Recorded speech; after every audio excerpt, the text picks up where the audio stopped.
Hi, my name is Richard Gebhardt. I've lived with Alzheimer's in my life twice. My grandmother and aunt both had it, and I'm around that age now and was frankly worried about where are the keys, where's the car, and who stole my truck in the parking lot. It was embarrassing to me, but it caught my attention and changed the course of my life. Out of retirement I came and started a new business making super spiced turmeric products under the name King Turmeric. Why? In the United States, 50% of people with Alzheimer's dementia are walking around and they don't know they have it. We are living longer and are more active and engaged in work and play way longer than before. I'm starting a business at 75. Was a snowboarder last winter, still playing tennis daily, thanks to Big Pharma for that. But guess what's waiting for me, and probably us? The problem simply of aging. Now, if we look at memory versus time, everybody tends to get worse.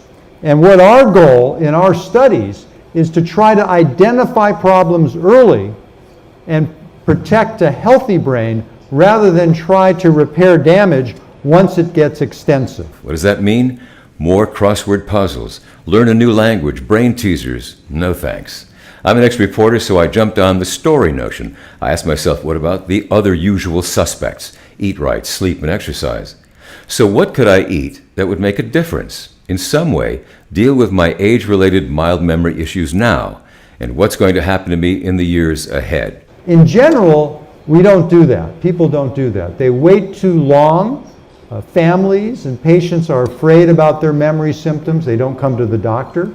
Many health systems are not set up to deal with dementia, and so we don't treat people properly.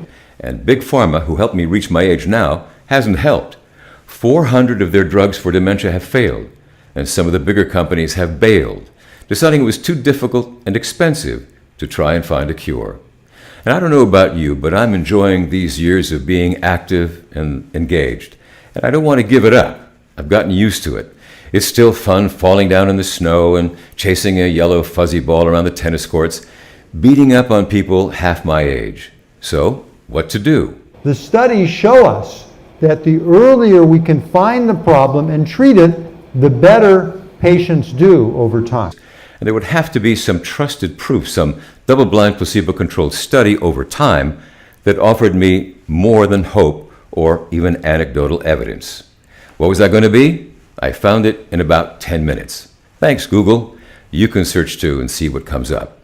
So what is this one thing that could make a big difference? It's hiding in plain sight in your kitchen, probably, as it was in mine. Curry powder. Inside the powder is turmeric.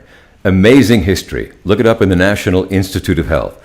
Over 15,000 references. It's supposed to cure just about everything. And historically in India, the old folks over there have less dementia or Alzheimer's. People who consume curry more often perform better on memory tests. And even more compelling, in the laboratory, curcumin has this anti-inflammatory effect I've been talking about. It also has an antioxidant effect, which is important because as the brain ages, it undergoes oxidative stress, which causes wear and tear on our neurons. And it has an anti-amyloid and possibly an anti-tau effect. But there was no proof until early 2018. A UCLA study, double-blind, placebo-controlled over 18 months, the first long-term study. The results?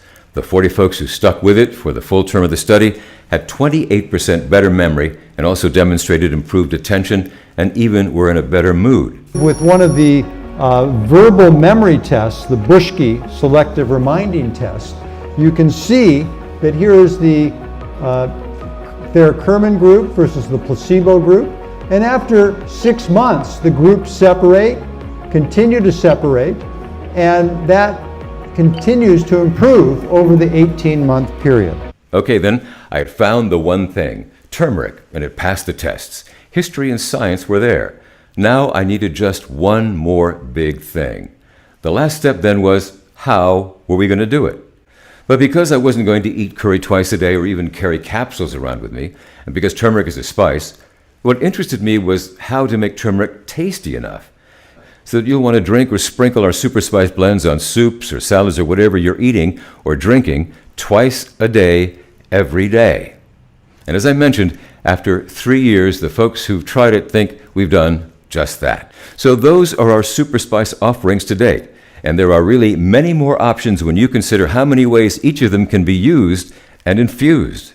It's like the never-ending SuperSpice Curcumin Cookbook, which is simply an ever-growing variety of things to blend with, in a lot of different ways to make it a part of my daily life, to get better memory, mood, and focus like the folks in the UCLA study. And just to summarize the different memory and attention results, comparing the placebo versus the curcumin group, you can see there's a really compelling results. So thanks for watching. I'm Richard Gebhardt of King Turmeric. Email me, richard@superspice.com, if you want more information or would like to become one of the early SuperSpice adopters.